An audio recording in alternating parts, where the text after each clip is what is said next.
Somebody else was recording.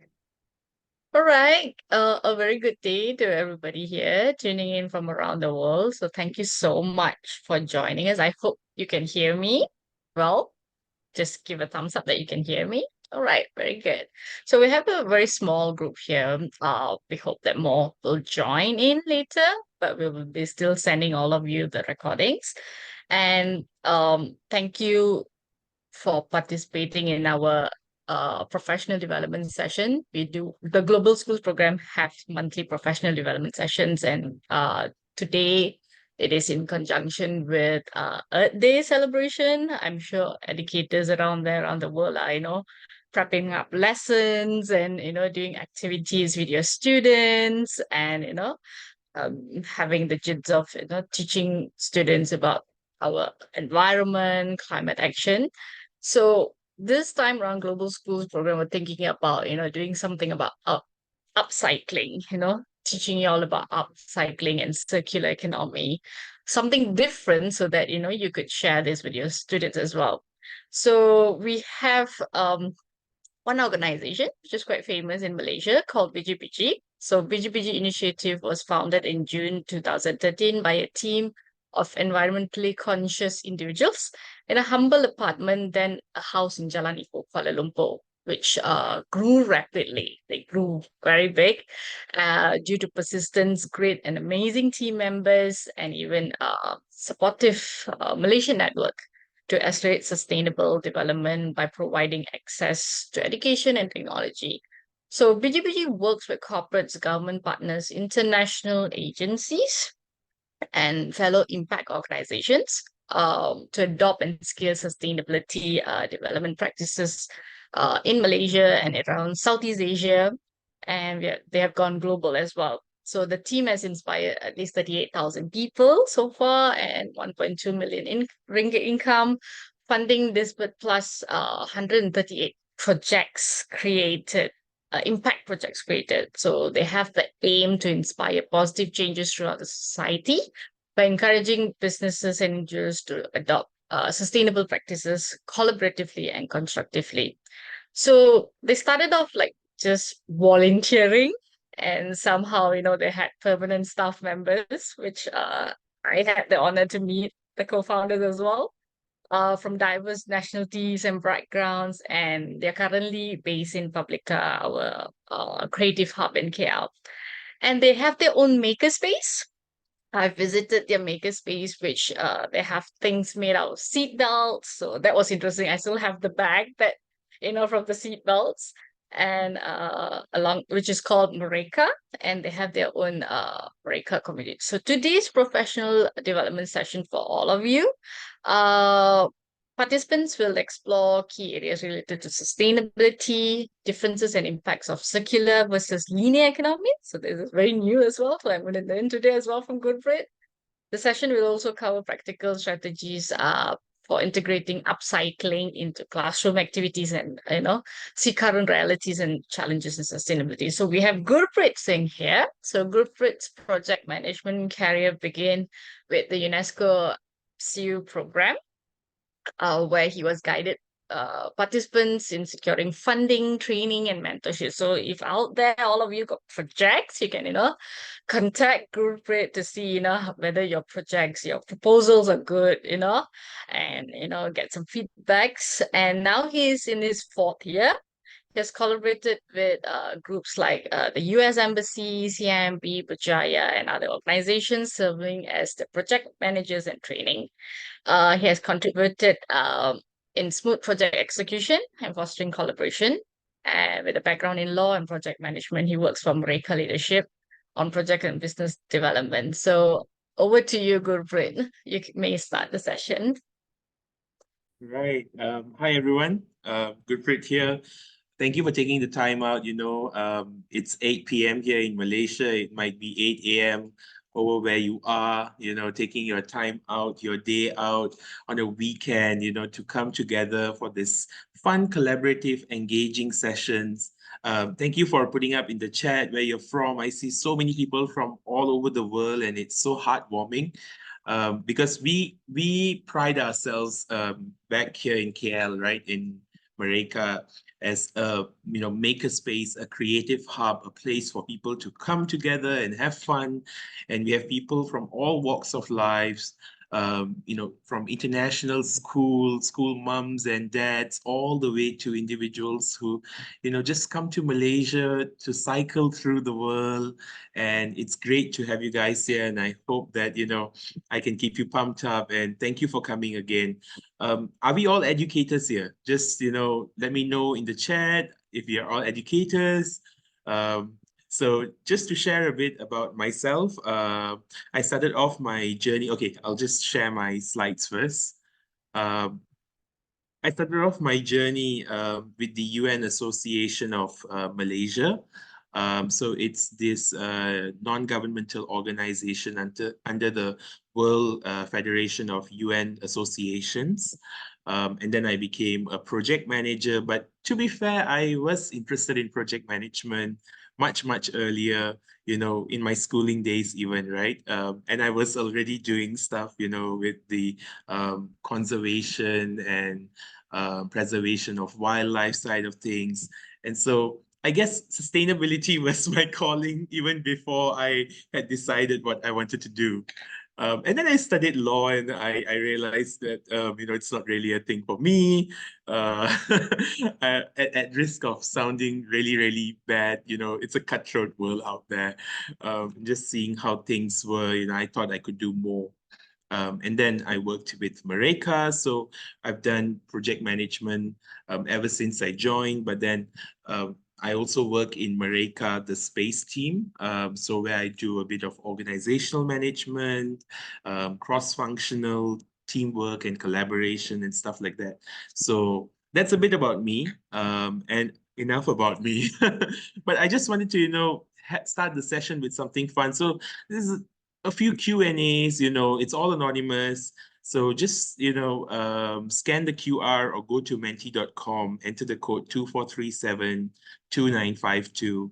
I'll get over to that tab and then, tell me, share with me, how you're feeling and stuff like that. I have a bunch of questions.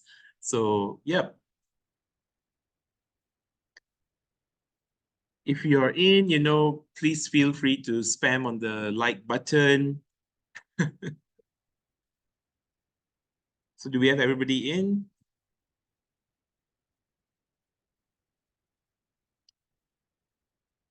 Yep, you can keep clicking the like button, show me some love, tell me you're there. And I'll just wait for about, 10 of us to come in and then I'll go to the next slide. So just to get to know you guys, get a vibe of, what you're thinking, how you feel, what you're already doing. So this will actually help me, and I think also help Shanta and team, right, to get a feel of, what teachers and educators and impact makers like yourself, change makers like yourself are doing around the world. So just give you about, another 1-2 minutes and then I'll get into it.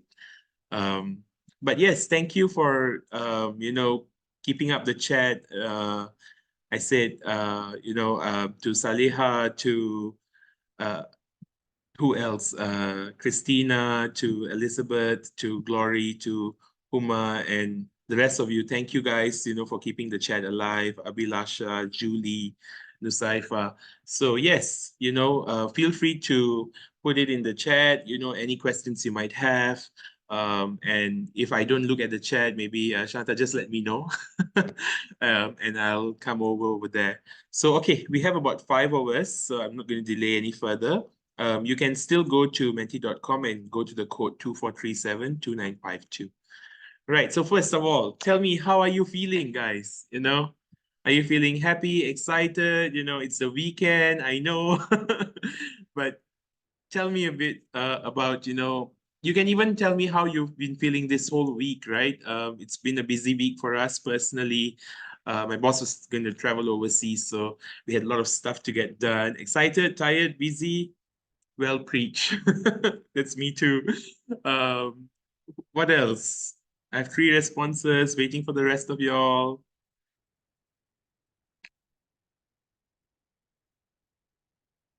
Happy, interested. Okay, I hope I do you justice. Absolutely amazing, wonderful. All right, so it's nice to get a feel of the room and see that the mood board is full of excitement and all these positive vibes, right? And I hope that you can keep on spreading this energy throughout the chat. Let your peers from all over the world know, share your experiences.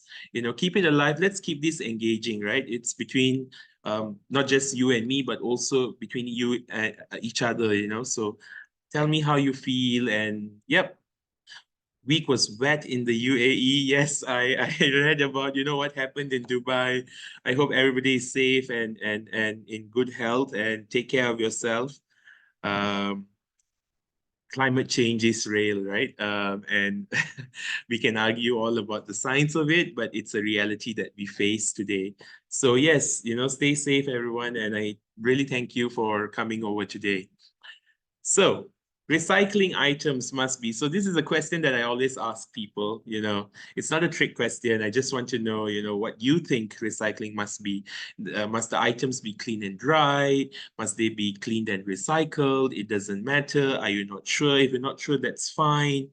Tell me, what do you think, how recycling items, uh, how they should be kept?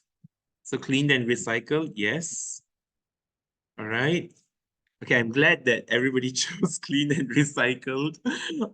Whenever I do this program with students, right, I always get the answer, it doesn't matter. And they can be really darned, kids, with their answers. So, yes, recycling items must be clean. If possible, also dry them. A lot of people all over the world, they do not know. We have trash bins and recycling bins located all over malls. And I think this is a problem that's not specific to any particular country. Even here in Malaysia, whenever we do talks and trainings, the first thing that we teach people, whether they are 7 years old or they are 27, or even if they are 47, we end up having to tell them that, look, when you recycle, it has to be cleaned, because one of the biggest issues with the industry as a whole is that recycled items, they're costly because they require manpower to then clean them. So a lot of people do not know this. And this is perhaps something that you can incorporate in your schools as well, right? And bring this to your students. Let them know, that when we recycle, there's a reason why recycled items are expensive. There's a reason why upcycled things are expensive, right? And the reason is because cost transfers, right? And if we do not ensure that it's clean and dry, if we do not do it right, just imagine if we throw something dirty into the recycling bins, right? And how that impacts all the other recyclables that are in there. And a lot of the time, especially in certain parts, we have seen people say that, yeah, they recycle, but at the end of the day, it ends up in the landfill. It's still trash because it's not clean, and that's one of the biggest points that we keep on repeating, because we see this. And, it's often said that molding behavior starts at a very young age.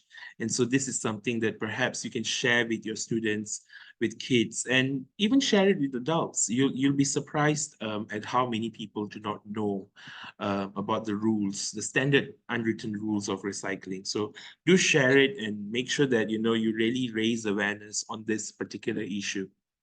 All right, I'm going to go to the next point. So tell me about your recycling journey. As educators, as individuals, have you started? Are you all about the 3 Rs? Do you try but fail sometimes? And that's fine. Do you practice sustainability every day? What's your thing? Be honest, it's fine. We're all friends here. And this is anonymous. So the accountability that you hold will be to yourself, right? So for those who practice sustainability every day, great job, good job. I always tell people sustainability is a bit like a diet, right? We have cheat days, and that's fine. But that doesn't mean we break our diets. That doesn't mean we go on a binge of, eating food that is unhealthy, for example. right? And so sustainability is the same. There are going to be times when you have to use single-use plastics. There are going to be times when you will end up buying plastics. But that is not the problem. The problem is what you do with it, right?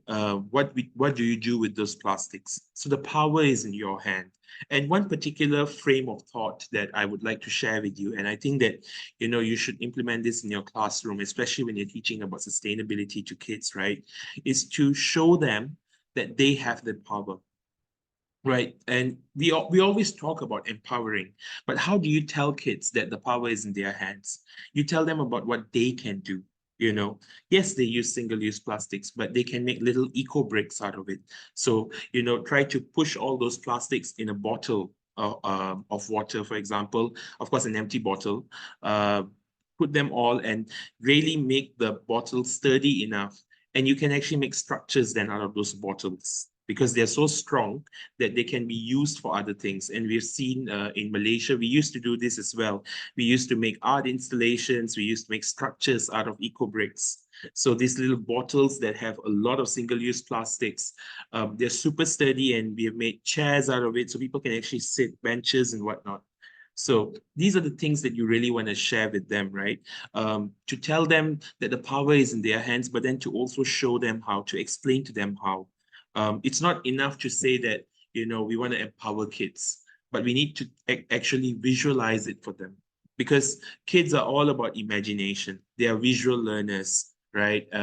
Even students all the way up to 17-year-olds. I don't care what the world says, but I was studying biology, physics, and chemistry, and I had notes that had 3 or 4 different colors in a single page, right? And that should tell you what kind of learners we are, right? We appreciate the diversity of colors in learning. So this is something that you need to share with your kids. Talk to them about their sustainability journey. Ask them, to sit in groups of, or in pairs of 2, and talk to each other about what they have done sustainably, what they could do better, what they should stop doing. So really ask them to introspect, what they are doing. And these are all important things to share with these, children, individuals, students, kids, whatever you want to call them, right? Because what it does is it enhances critical thinking, right? It forces them to really, think, what they are doing in their daily lives, and really judge themselves for it. Because sustainability, to be very honest with you, starts at home, right? So simple things like, offing lights, these are all things that matter, plugs when they are switched off, when they're switched on, but you're not using them. So you can tell them to do, you can show them the simplest way to be sustainable, and, tell them about little things. Those things matter. And later I will probably share with you a visual of why I'm saying this, because one of the biggest polluters of the environment is actually energy, right?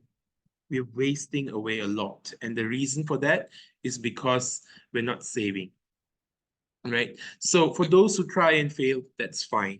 As long as you're trying, right? The power is in your hands.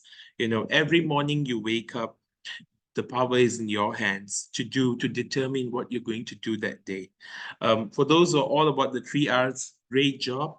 I always tell people, reducing, reusing, recycling, and then now we have a U, which is known for upcycling, right? So when you talk about, because kids, some days they are going to be innovators, they are going to be creators. So this is where you really need to plant it, plant this seed of upcycling in them, and tell them that, so when you create products, you should think about what happens to the life of the product after you don't need it anymore, right? And so this is where you really get them thinking. So for example, you can even share with them. For example, Apple, they have a buyback program, right? Where you either get store credits or you get to exchange a phone and then a discount on it, right? So give them real world examples. That's how you engage with them.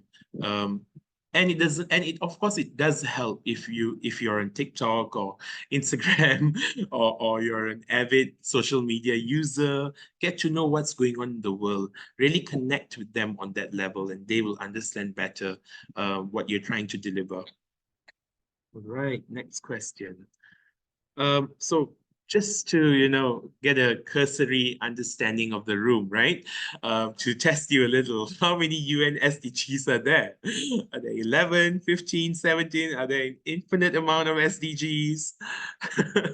So, I'm glad that everyone who's online answered 17.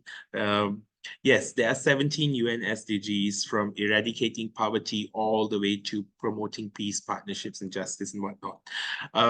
But very often people talk about the UN SDGs and we see those little beautiful things, those little icons with SDG 1 and it has its own color all the way to 17, and then you have global goals written on the side of it. And that's all great and nice.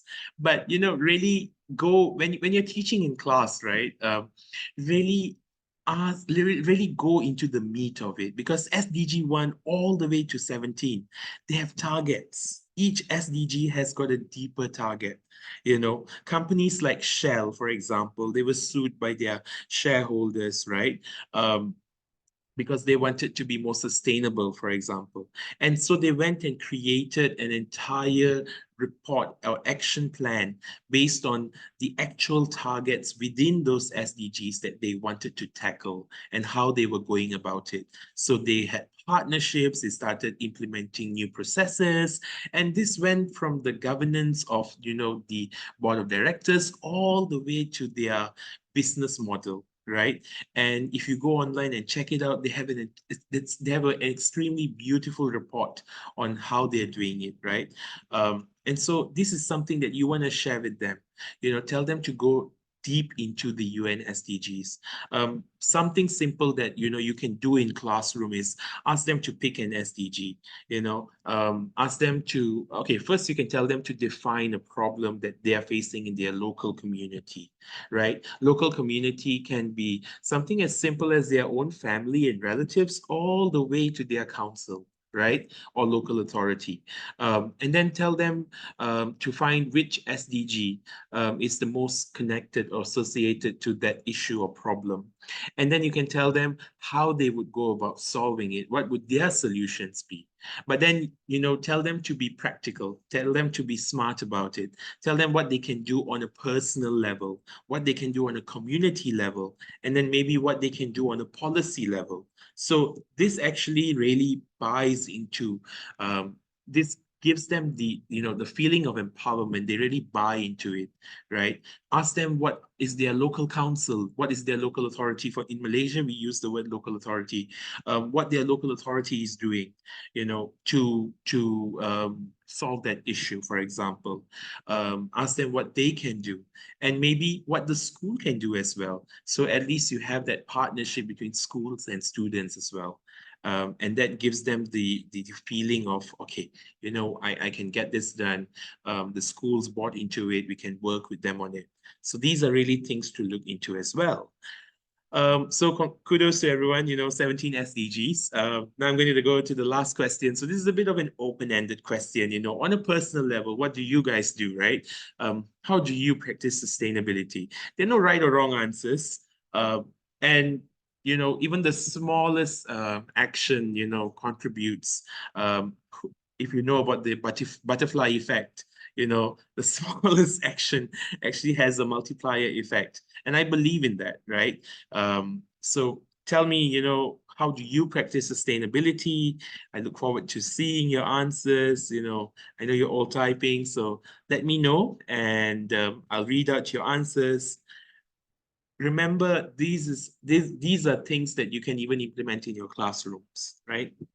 Get your students to tell you how they practice sustainability, right? What sustainability is to them. In case you're looking for the code, it's menti.com 24372952. I believe it's on the chat as well. But yes, Trying to cut down the use of plastics, that's very good. Cycle to work, recycling waste products, teaching the SDGs, electronic waste management project. Wow, that seems fun. I wonder who's doing an electronic waste management project. I would love to know more about this. Cycling to work, yes, exactly. The simplest thing that people can do, right?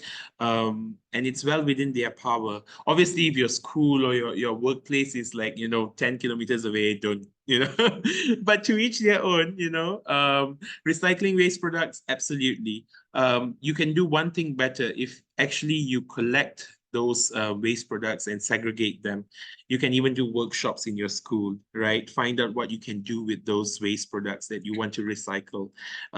Incorporate it in your lessons. If you're a science teacher, make it scientific. If you're a art teacher, make it artistic. Find a way to really use what you have, the elements around you, so that you don't waste money. Be water wise, drive less. Yes. So water is one of the most scarce resources on earth, especially clean water. Um, it's important for us in terms of access to sanitation all the way to hydrating, right? So these are things that you really want to, tell them that even the smallest thing, right? Something as simple as water, we don't think about water in that way.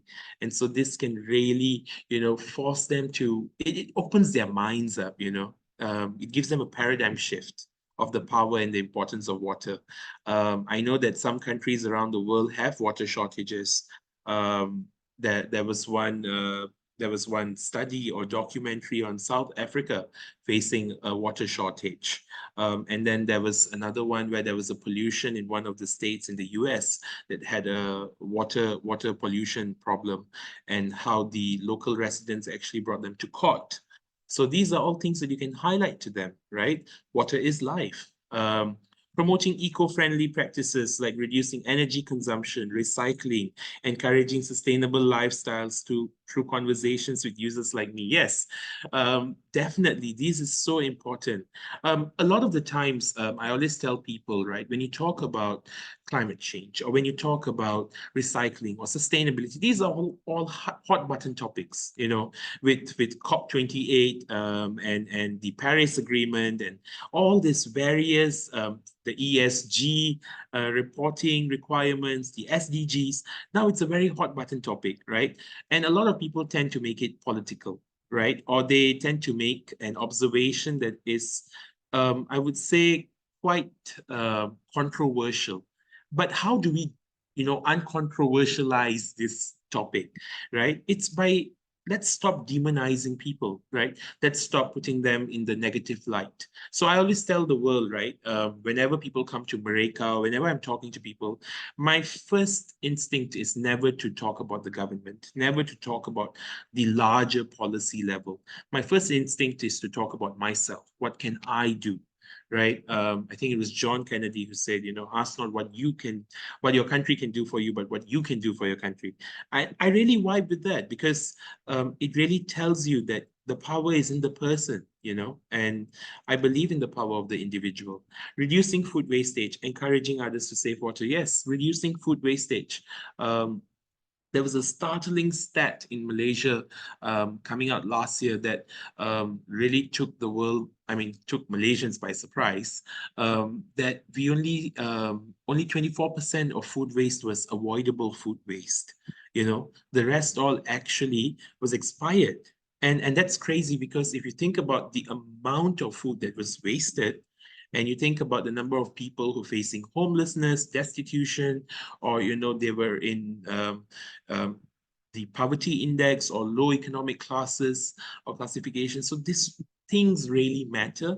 And if you explain it in that sense to students, right, or to your classrooms or to your friends, those around you, really think about these things, in terms of a very molecular level. Think about how it's impacting your community directly, right? And that really forces them to think critically, to be creative in their solutions, right? By ensuring that you're not the only one taking care of the environment, however, sharing others too, it goes a long way when done collectively. Yes, that's true. Being mindful with water taps and switches, home and school. Yes, so this is something that I think that, can't be said enough. Um, when we talk about sustainability, when we talk about climate change or climate action, right, in regards to climate change, when we talk about all these things, really drive in that, the power belongs to the person, really tell them that if one person is doing this, if one person is saving 1 liter of water, right, ensuring that it doesn't end up in the sewer drains, right? Imagine if everybody started doing it, how much water would be saved, how much clean water would be saved. And now take it to plastics, right? And I'll show you a few startling facts later, trigger warning, essentially, about the state of the world that we have today. I, along with my friends, try to follow the 3 Rs, and we try to consume resources in a productive manner. We don't waste. We are transforming from we don't love vegetables to we love vegetables. So this is actually really fun. In the UK, there's this documentary that I just saw a couple of days ago, where they said that the UK has a maths problem, and they started using gardening as a way to teach people about mathematics, and in the sense that, so they created these little plots of land and then created grids on it and showed people that the distances that are required between one crop and the other crop and how much of water it might require. And so they really spoke about, numbers and mathematics, but using gardening, right? And the funny thing is, this was not for students alone, it was also for adults. So you had this, 40, 50-year-old people coming and joining in. It was really fun because it just tells us that, mathematics is not just about, what you learn in the textbook. It's not calculus, it's statistics and whatnot. It can be fun. It can be what you see in your daily life. It can be what you incorporate. So yes, bring your vegetables, show them how to do composting, tell them about how to reduce or minimize the waste, how to use their waste to their advantage. So these are really things to think about. Thank you to whoever brought it up. It just really got me very excited about it.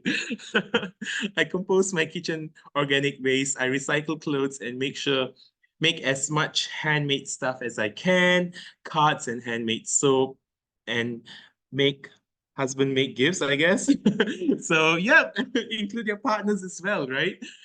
Because I guess it can be a romantic thing, guys. For those of you who are married, I don't relate to it. But yes, composting. Tell them about how to do composting. Put it online, share it with your communities, with your friends. Recycling clothes, absolutely. In the world of fast fashion, where we're producing clothes not every year, but by every season, and there's over 30 seasons in a year.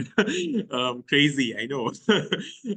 How many seasons can the world have at any particular moment? But we have 30 fashion seasons, and imagine fast fashion producing that much more clothes, right? So if you can buy local, buy from the person who is sewing those clothes instead of buying it from a fast fashion outlet. I mean, if you want to buy from a fast fashion outlet, one way to think about sustainability in that sense, right, is to think about the supply chain. As we've all heard so many times, clothes being made in sweatshops in Southeast Asia, where Malaysia is actually as well, from, and all the way to South Asia. And there was a big fashion disaster not too many years ago, if uh, everyone remembers, in Bangladesh, where an entire building collapsed on itself. Killing so many people and children, right? And so these are all things to think about and to bring to the classroom. One thing I always tell people, right? Kids are really resilient, students are really resilient. We need to stop treating them like, they are the most innocent creatures in the world. We need to start showing them the realities, because when they see what's happening, only then can they act on it. Only then is it just as impactful, because what they learn today, they will carry it, they will bring it. And imagine if you teach these things, it doesn't have to be scary all the time. It can be fun. It can be artistic. It can be scientific. It can be mathematical. But essentially, what you're doing is you're trying to incorporate sustainability across the curriculum and not in any particular subject, right? And that's the habit that you want to create. You want to show that sustainability, it's not life science. Sustainability is not something that is to be confined in a particular subject, in a particular chapter. It's something that, cuts across, right? And everybody can partake in it. And whatever you learn, there's a way to incorporate it as well.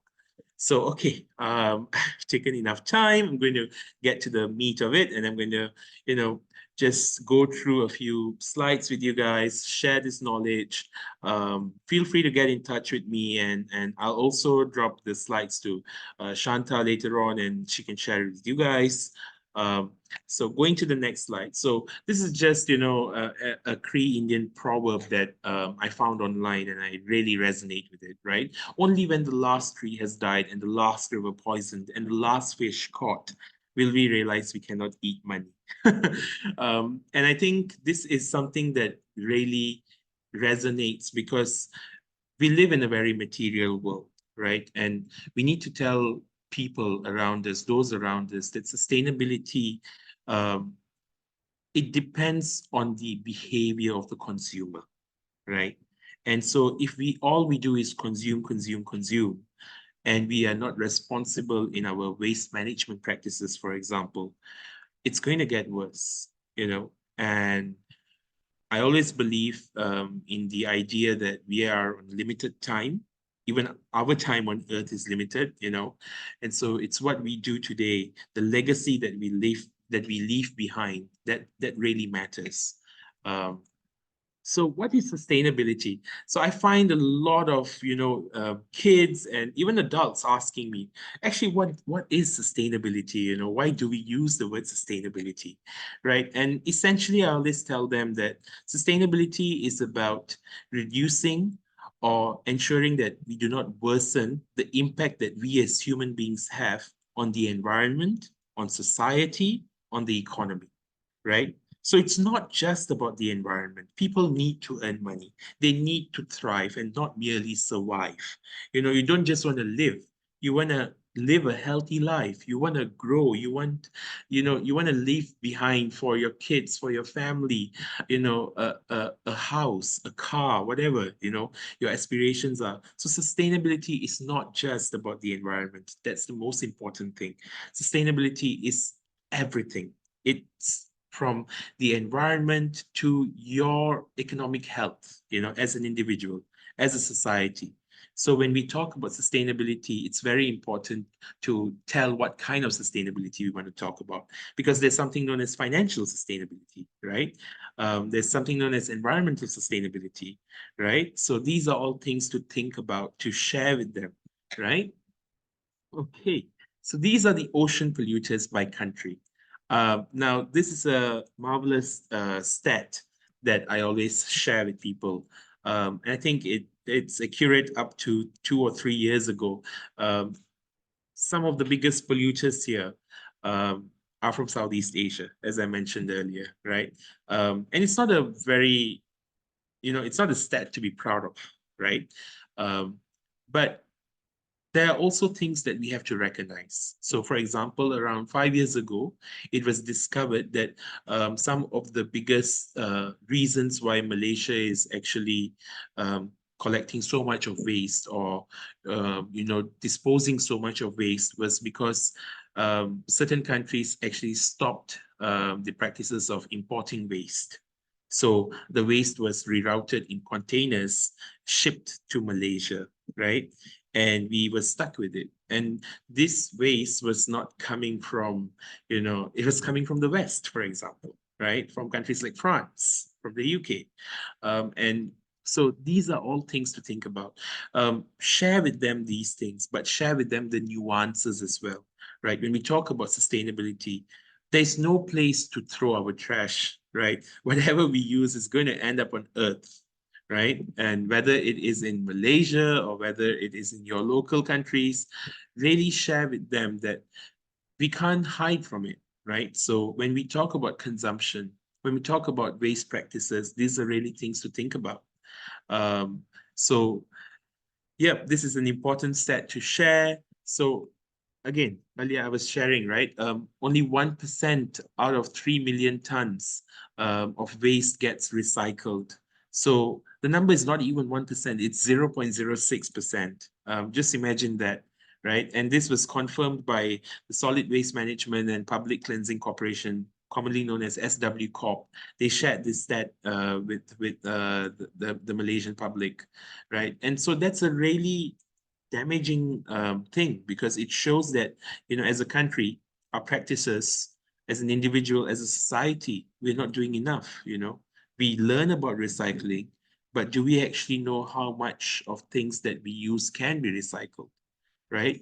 And so these are all things that people really need to raise awareness. So, for example, when you buy batteries, it's a really good question to ask whether it's recyclable. It is, right? And then find a place where you can get them recycled instead of them ending up in the trash bins, which then end up in landfills, and then there are toxic greenhouse gases released in the open, right? Because of the sun and the heat and the rain and whatnot. So these are all things to think about.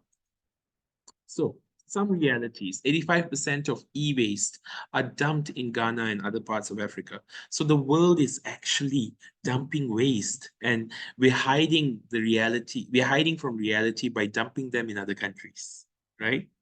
And so what we are doing is we are creating large piles and heaps of trash in other countries. So again, you can't send it to you can't send it to outer space, because we have started even creating space garbage, right? With the number of dead satellites that we have. So at the end of the day, it ends up on our home turf. It ends up on Earth, whether it is in one country or another, it's still here, right? It's going to find a way to impact us all. So these are really things to think about, right? Globally, humans buy 1 million plastic bottles per minute. So imagine we buy 1 million plastic bottles per minute, right? And where does all the plastic bottles end up? So there's this really fun thing that a school in one of the districts in Malaysia, where they actually took plastic bottles and painted them and made a Malaysian flag out of it, right? Another school, they actually put it in their fences and created a small little art wall out of it. So these are things to think about. How can you get them to bring their plastic bottles and reuse them or recycle them or repurpose them even? Sea turtles and marine creatures, they mistake plastics as jellyfish, right? Sometimes to the point where I read this somewhere. It was quite startling to read that human beings by 2030 or 2050, I can't remember exactly which year, but we would actually have plastics in our bloodstream, right? About 90% of us.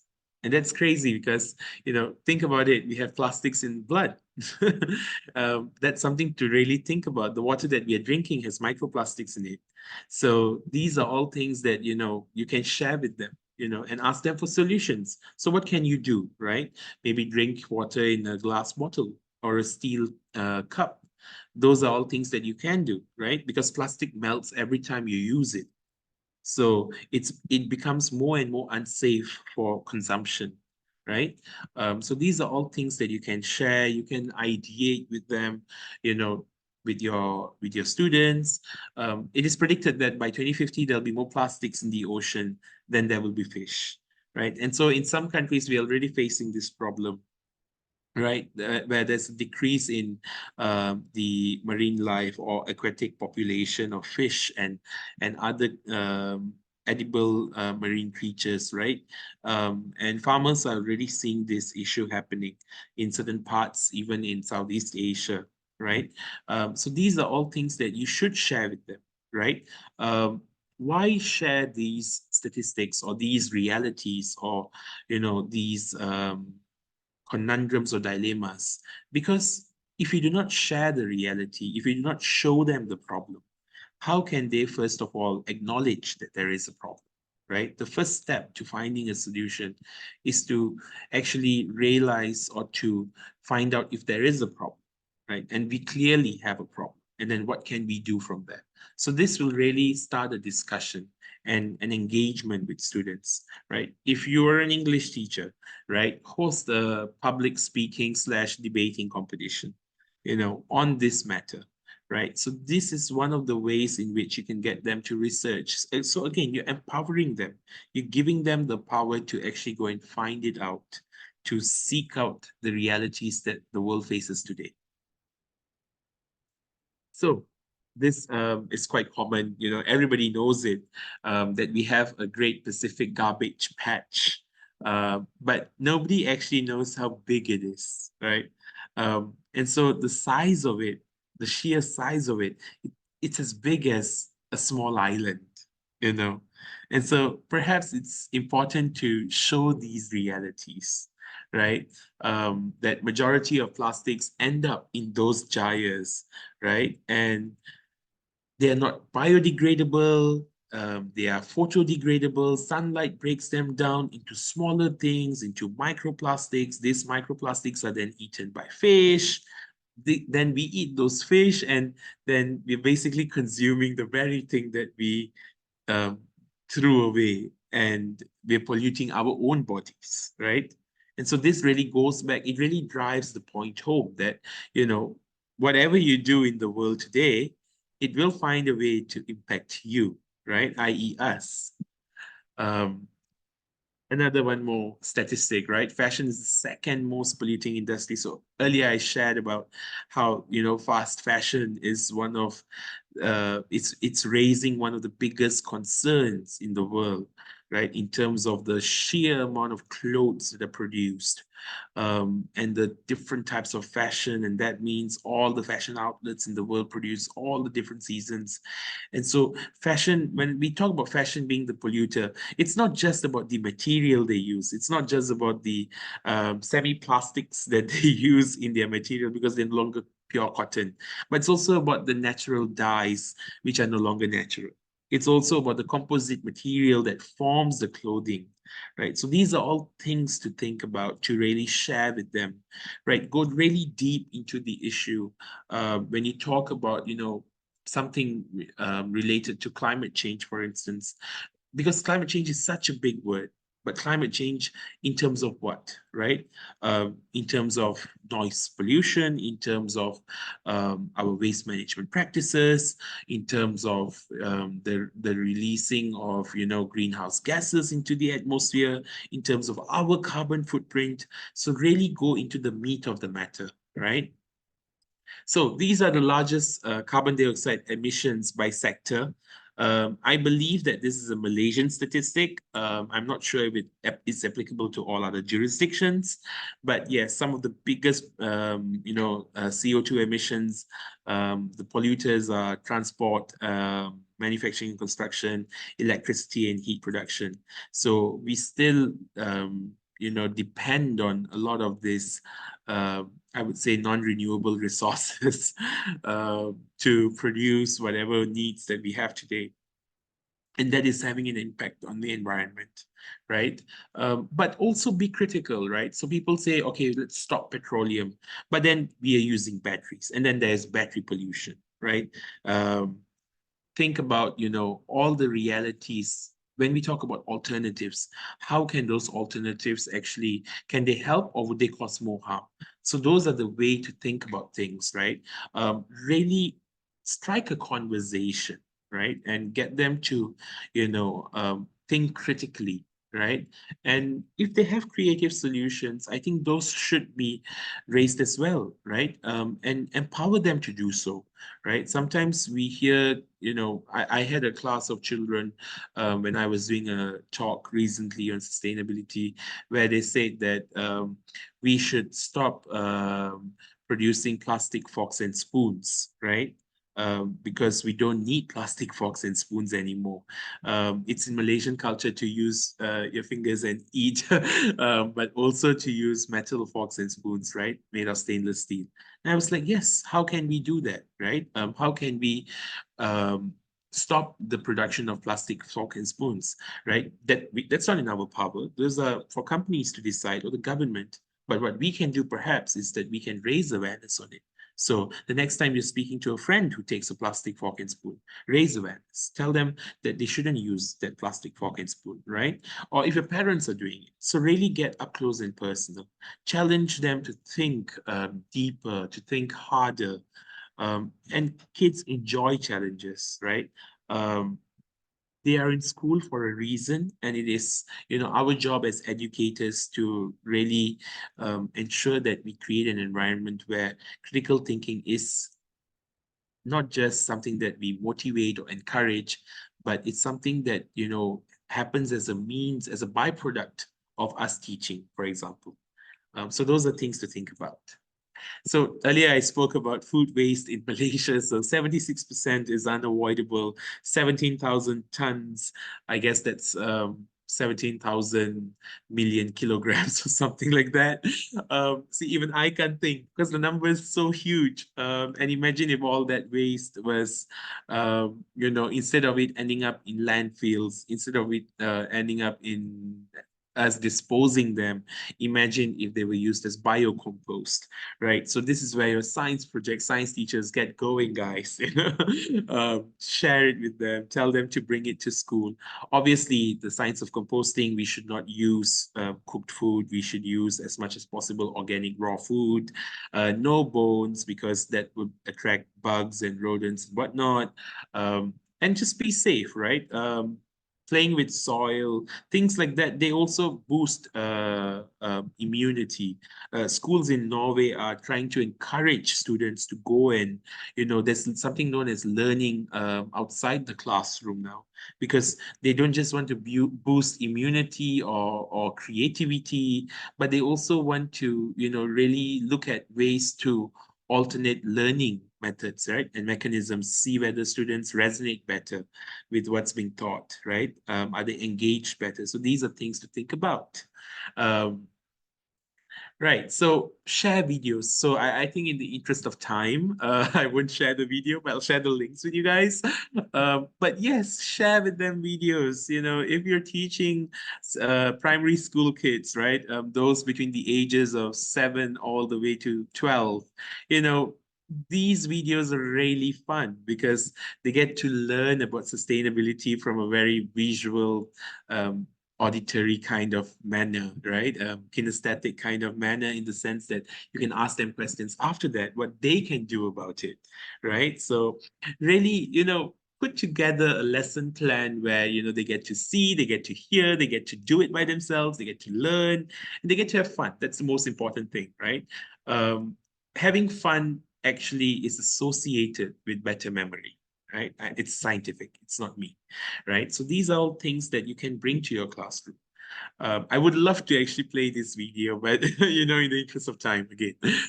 So how are we living now, right? So I spoke about upcycling and the current style of life and whatnot, but essentially today, Hi, Gurpreet. Sorry, yeah, just to cut you off yeah. for a while. We have like another 30 minutes more. So, if you're done with the slides, then we can play the video for them as well.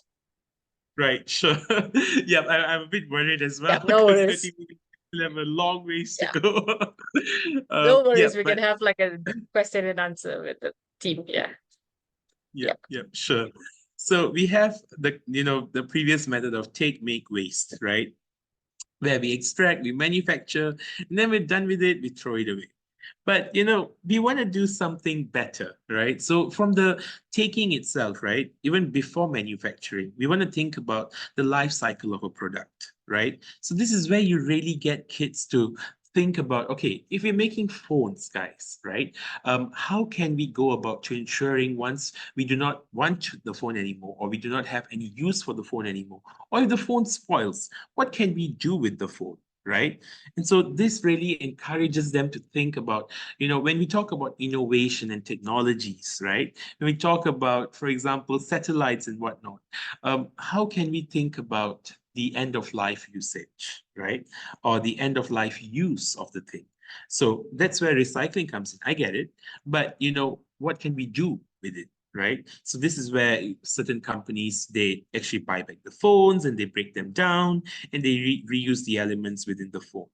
I think Tesla also came up with something where they realized that every time the rocket, flies up, it sort of destroys the launching pad or something like that. And then they started up this new whole idea of how do we make sure that it lands back and we can reuse it, right? So these are all things to think about, right? And you should bring this to them. So ask them, okay, tell me what's one thing that you can't live without, right? And if they say, oh, I can't live without my phone, or I can't live without my laptop, or I need my pens. So tell them, okay, so what can you do once your pen is done with the ink, right? Of course, you can refill it, but what if you don't need it anymore, right? So what would you do then? Because these are all contributing to the environmental disaster that we're seeing all over the world, right? In the form of landfills being piled up. So really, share with them all of these things and, tell them to come up with creative ideas. And trust me, you'll have a lot of fun in the classroom, just learning what they have to say and thinking about what they have to say. So what is the circular economy?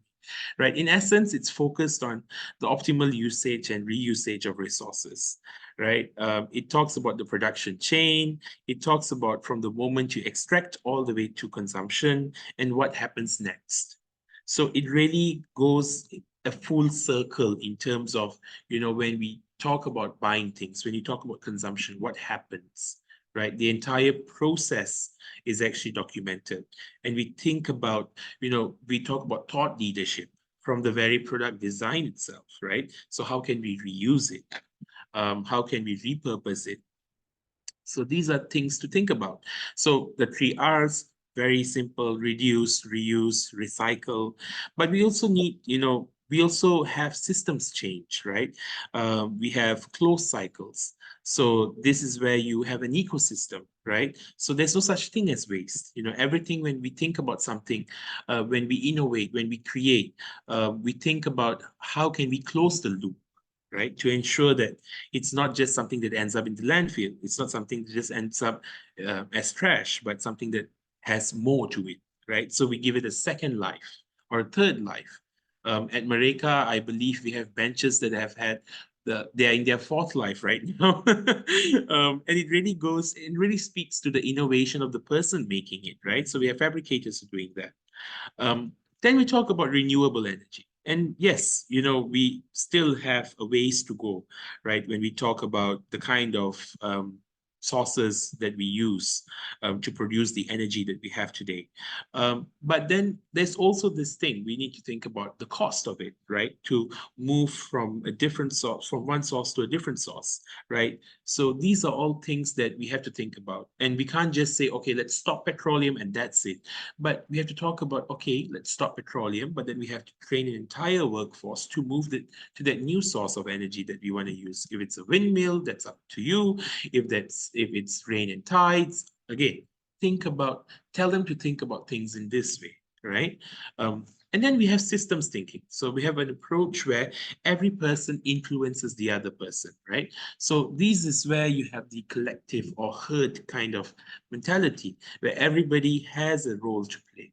Everybody has an impact to make, right? And if we put those impacts individually, yes, we don't see much change, but collectively, wow, it can be huge, right? And show them examples of this, right? In countries like, I believe, Eastern Europe, for example, or the Baltic states, right? Or in Singapore, where you can literally see the impact of an entire systems change leading to a huge disruption, right? And a good kind of disruption, nevertheless. So sustainability and use, yes, share with them all these things, right? Bring these materials to school. You have your tote bags, you have, your stainless steel cutleries, you have glass jars and bottles, talk to them about maybe the things that they can do in their personal life, right? How to be more sustainable. and then share with them visuals such as this. Of course, you want it to be a bit more colorful. There are many kinds of different visuals, right, for different types of waste. In Mareka, we started taking wine bottles and then cutting them and then making candles out of them. And we have these wineries or wineries, depending on your English band, that started sending their bottles to us and told us, okay, we want to cut this down and we want to make like a little candle holder plus also something to cover it up with. So this is really fun. These are fun things that you can do when it comes to recycling, and you can share it with them, tell them what the world is doing, in terms of recycling. And then, of course, you have composting. So yes, there are things that you can compost and things that you should compost, but watch out for all these things, right? Rodents and insects and whatnot. Be responsible. As educators, we have an additional duty of care. So those are things to think about when we talk about, in terms of classroom learning. So when you talk about composting as well, handle with care, wear gloves, and even talk to them about those gloves, right? Because the rubber gloves that are produced, silicone rubber gloves, they're actually not recyclable, they're not biodegradable, right? So these are all things to think about, right? And it really goes into the depth of the matter. It shows them that, oh wow, yeah, we don't think about these things, we think about our hygiene, but then we also need to think about, okay, how what we do and the way we do things, how does it impact the environment, right? So these are all things to think about. So what is the world doing to achieve sustainability? The SDGs, the United Nations Sustainable Development Goals, developed in 2015. And we have a couple of years left, I believe 7 years, 15-year plan, not going according to plan, to be very honest. So these are things that you can share with them. The UN Secretary General, in one of his speeches last year, delivering in New York, actually said that 30% of the goals are on track. The rest are either stalled or have taken a negative or backwards kind of progression, which is regression. And so I do not know why I say backwards progression. So yeah, these are all things to think about, right? Share with them that yes, while the world has made advances in certain areas, but imagine only 30% of 17 goals are on track. The rest are, in a holding pattern or regressing. Like, what's going on? We have 15, we set a target, 15 years. We are pretty much 2/3 into those 15 years. What are we doing about it? So yes, and then there's the 5 pillars of sustainability, right? So I spoke earlier about the 17 SDGs. You can basically put them in these 5 things, right? On these 5 areas. So you have partnership, which is, I believe, SDG 17 or 16, and then you have people, peace, prosperity, and planet. So all the SDGs can be clumped up into these 5 pillars of sustainability, or known as the 5 Ps of sustainability, right? And you need to speak to them about it, tell them. So, when we talk about people, right, these are all the SDGs that are within that frame of, the SDG framework. When we talk about prosperity matters. Right. So the beauty about sustainability and the SDGs, right, is that they look at all parts of life and not just one particular part, right? Very often we get caught up in the planet part, which is the most important to some people, and that's fair. But yeah, we have partnerships, right? We have peace, where we want to keep our institutions safe from corruption, from abuse. We have people, where people have, they care about, their economic status, and reducing poverty, ensuring that the world is free from hunger, having good health, quality education, gender equality, sanitation, water. And then you have prosperity, because yes, whatever happens at a societal level, at a molecular level, has an effect if it's not going to happen on a city level, right? So then talk about the disconnect, for example, right? So this is where you can really, think about, how you can implement campaigns in your school, right? Talk to your teachers, your peers, your colleagues, right? And really drive the point. Ask them to come up with suggestions on what the school can do better. What is the school already doing? Even ask them that to see whether they have the awareness that, for example, your school might be doing recycling and the students might not know. So really ask them to think in that way, right? So finally, and this is the most important part, I believe. So how can educators bring the SDGs to school? So you are playing the role of upcycling leaders. Basically, you are the person in the driving position, right? All the power is vested in you as educators. Develop a curriculum that is more in line with sustainability, right? With upcycling. Um, Host projects, as I said earlier, competitions, do workshops, have trainings, involve local artisans. That's a good way for you to actually also to promote local art, local productions, right? Find local businesses that are doing stuff like that. Bring them into the conversation. So you also have a hand in supporting the local economy, right? So in Netherlands, Dutch school incorporates sustainability practices in their curriculum where they transform old clothing into new things, right? So this really forces them to think critically, to be creative as well, not just critical thinking. In Malaysia, the schools through moral and civic education have incorporated it in the national curriculum, and the schools nowadays they actually get grants to take up initiatives to host talks and creative workshops with sustainability as a central theme. And so we see this happening a lot, especially in the city area, right? And well-funded schools even. So there's really a drive to get sustainability not just as something that's part of the larger national plan, but also, on a molecular level, on a societal level, right? Within schools. Next, student and school engagement. So this is where you can have campaigns, right? A really fun thing to do, that schools can do. You have so many sports days, you have so many events and activities throughout the school calendar year. Have campaigns, have competitions, do collaborative projects between the schools, the local councils, the businesses, the community organizations. Really get the buy-in of the entire ecosystem. Show students that they're not alone, that there's an entire community of individuals, whether they are adults or kids, that are working towards this.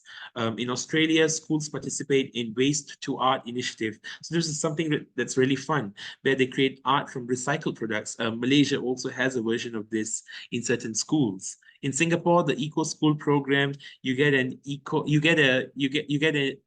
Green Flag Award, which is a prestigious label for a school, an award to get for a school, because it really shows the school's commitment towards greening or sustainability as a whole.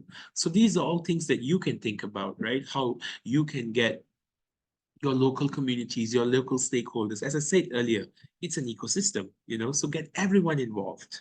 Um, Next, involving the community. So this is where, public installations are really cool. Work with the local malls, and community spaces. I believe we all have public libraries. So, get sculptures there, get students' arts there, display it there, and tell them that this was made by a 10-year-old, and then this was made by a 15, and then this is made by a 17-year-old, right? You have recycling weeks in the UK where students and staff, they bring plastic waste to be transformed into playground equipment. So this is all very hands-on stuff that students and teachers can do, of course, with adult supervision and with warnings and whatnot. Yes, do it. Have fun with them. When they get to transform things, when they get to do it themselves, they will actually feel empowered. And then they will see the power of, innovation, invention, creativity, critical thinking. So these are all things that we want to teach kids. We always say the industry of employers always says that we're not producing enough skilled labor. Well, one way to do it is to get them to do it on their own, right? Get them to really experience it, give them the power to do it. And finally, integrating technology and innovation. So there's so many mobile apps and platforms that you have today. If you have one in your school, if you have a school app, if your school uses phones, that is, or if you have in your communities or your councils or your local authorities have their own apps, right? Try to get in touch with them, share with them apps that actually have um, services where they can find sustainable slash recycling slash upcycling centers, right? In Sweden, there's the TipTap app that helps users find nearby recycling and upcycling stations, encouraging sustainable disposal and creativity.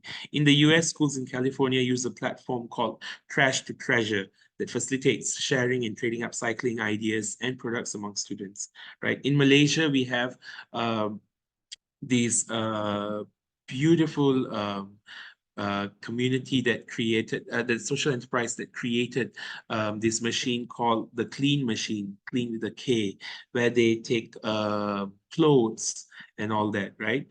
We also have another set of machines that take up bottles, plastic bottles and glass bottles, and you get points from them that you can use later to purchase everyday items. So these are all things to really think about as well. How can you incorporate technology in the classroom, but incorporate it with a specific purpose of teaching sustainability, right? Be very specific, right? Go to, when you talk about computer science or computer classes or IT classes, we always talk about technology. Well, this is how you bring sustainability through technology to the classroom. And there's then policy and advocacy, but this is at a school level. So give students the power to have student-led initiatives. Tell them to draft proposals for school boards, advocating for policies on upcycling and recycling. Partner up with your local NGOs or CSOs, civil society organizations, to advocate for broader community, city, national policies that facilitate upcycling and recycling.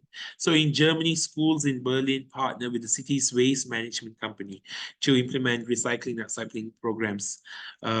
In Brazil, in Sao Paulo, schools actually work with the city government to incorporate upcycled materials in public school renovations and constructions. So this really helps because what it tells a story. Every building tells a story. And imagine if that building is a school building where students come every day. Right? We talk about behavioral change. We talk about, creating a society where people actually have awareness.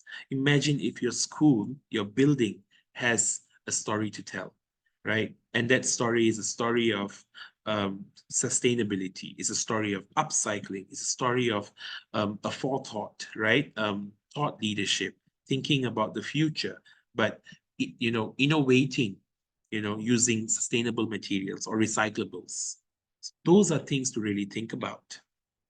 And that was it, guys. I hope that you enjoyed the session. I know, it can get a bit heavy with all the jargon and the language and all the ideas. I hope that it was bountiful. I hope that I helped you in a sense to, think about how you can bring sustainability to school. I tried to ensure that, we did this from the very start, from the mentee engagement all the way to the end of the session. So I hope that it was purposeful and specific and really helped you to think about, your lesson plans and your curriculum. If you have any questions, feel free to unmute. I give it back to you, Shanta. Well, thank you very much to Gurpreet. So I find that the chat was like, buzzing with a lot of information as well and ideas, from around educators. There was one comment, yeah, from Elizabeth. She has a concern that upcycle products also have a shelf life and they are not suitable for recycling. So many art projects on upcycling at school ends up at trash. They have like a cap of life cycle, even upcycling material. So what is your take on that? Yeah, I think that this is where we should think beyond art, right? We should think beyond. So when you're planning your curriculum, right? One thing to think about is how can you really show the value of what's being made, right? What's being done with the upcycled item, right? Is it something that's practical, that's focused? So if you feel like, okay, if it's going to be art, after a couple of years, it's probably going to end up in the trash. Maybe not that long even, right? Maybe a couple of months. So think about, maybe how you can turn that into something else. Have an exhibition, for example, right?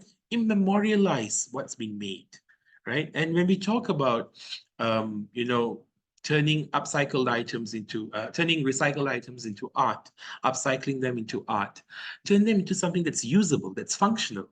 So you can take little pieces of plastic clips, for example, and turn them into a mini planter pot with a tin, right? So those can be used as a planter pot. It can be used as a pen holder. So it really extends the shelf life of the item, right? And hang it for display, show it to people, really bring the classroom to life. Let each art, upcycled product tell a story, right? About what it could have been and what it is right now, right? It was destined for a fate far worse. I mean, get your literary juices flowing, right? But essentially, let it tell a story and make sure that the product that's being made or the item that's being upcycled in, it's being upcycled into is something that's functional, that is usable, that's practical, something that you can appreciate through time. That's it. That's it.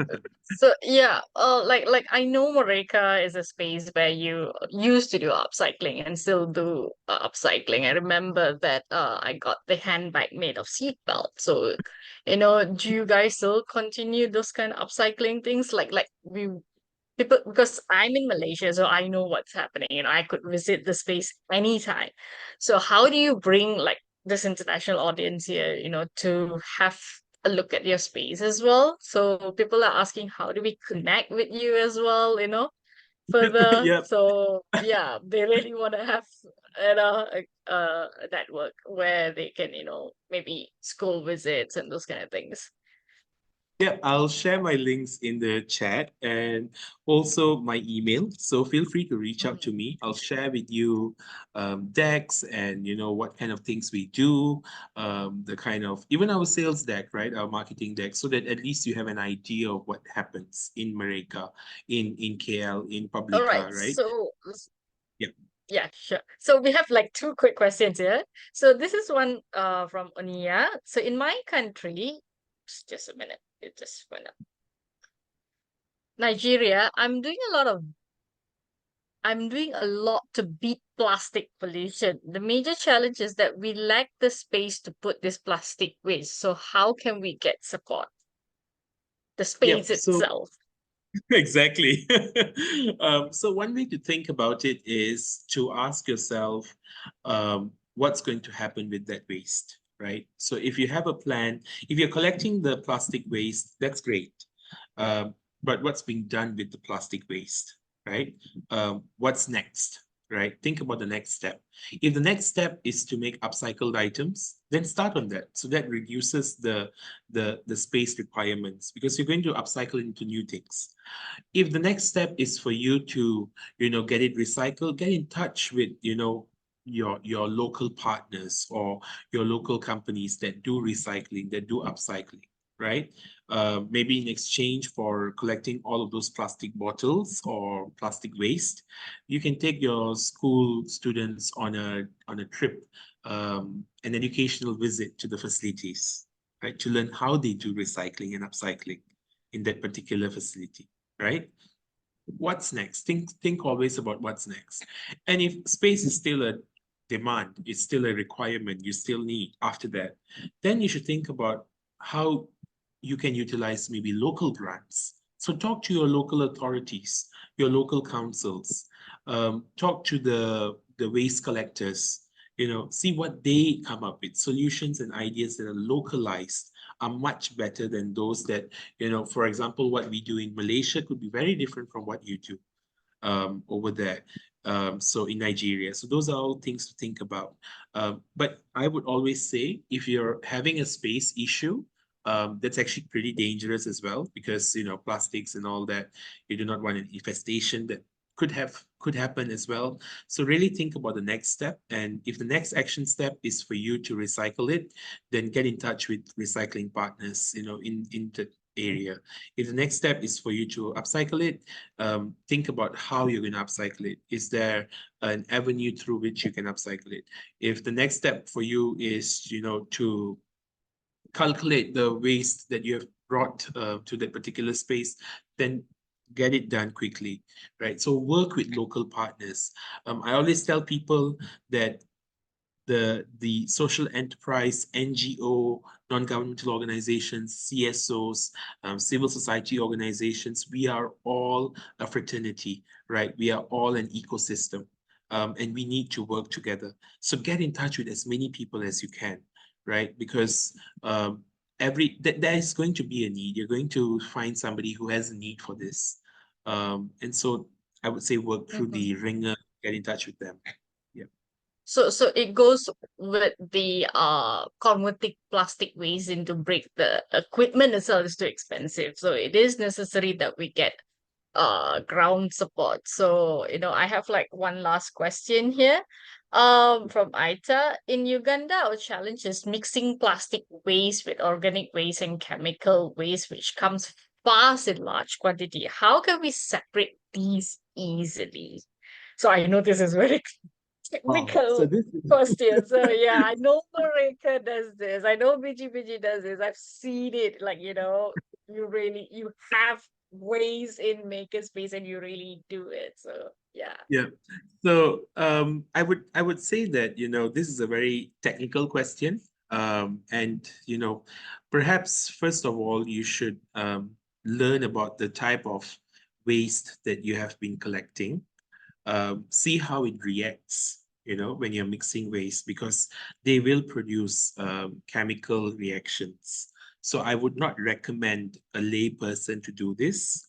Work with an expert, do your research online, and please be safe, get in touch with experts if possible. If you want to separate the waste, it depends what kind of separation. If you're talking about a separation of waste, as in putting them aside, not in their raw or natural form, if they're not organic, if they are, in specific containers, that's fine. But imagine if you're doing all of this, there is a cost to it, right? And you do not want it to affect your health. So I would definitely, first of all, recommend, identifying what waste you have, and then get in touch with an expert, talk to them. If you have a local, if you're within your local community, you have a company or an organization that's doing something related to this, talk to them first, see what they have to say, because I can't give you advice based on, it's a very big, the term plastic waste, organic waste, chemical waste, those are very umbrella terms. So to not get into specifics, I would definitely recommend, first of all, identifying what waste you're collecting, get in touch with an expert, and then if it's safe and you can do it at a societal level, that means individuals can do, like collecting plastic bottles, plastic trash, that's safe, right? If you can do it at that level and not, it does not affect your health, that's fine. But if there's an impact or there's a chance of an impact, I would say that definitely, get in touch with local authorities. Well, yeah, thank you so much, Gurpreet. So, well, good news to Malaysian educators that we are finally will be including sustainability and SDGs through GSET lessons. So we are actually curating the new curriculum as well with GSET, Global Citizenship Education, and SDGs as well. So it'll be coming up in a few years' time. So that is for Malaysia. And there's so many questions coming up. So we have like only like 3-4 minutes left. So Zainab was asking about how about where government policies does not support for recycling. So this, you know, well, we don't have much time. I'm so sorry, everyone. So Gurpreet's LinkedIn is there. So all of you can connect with him, ask more questions, and maybe if you visit Malaysia, you can visit the space. I hope this session was fruitful for all of you. I learned something definitely. So, I've been doing sustainability work with my students as well, but not much because I've been changing schools. So before we leave, I would love to, all of you to on your cameras, if you're able to. I'm going to take like a quick picture before we leave. Is that possible? So is everyone ready?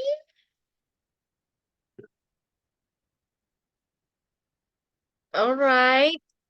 So 1, 2, 3. All right, so we got that. So thank you so much, Gurpreet. We'll be sending the recording to all of you, those who have participated, and you can put it up under your professional development count that I'm sure all educators have that certain year that how many hours that you need to be part. So thank you so much. Thank you, Gurpreet. So we'll be in touch with you again. Hope all of you have a good day, and I hope this session was inspiring and good enough for all of you. Thank you. Have a pleasant day.